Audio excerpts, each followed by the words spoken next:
కలిగే ధనలక్ష్మికి సేవలు చేయండి.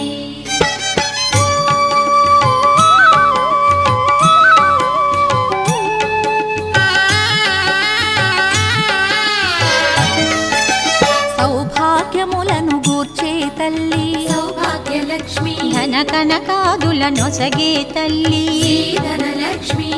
ధనలక్ష్మి నోమును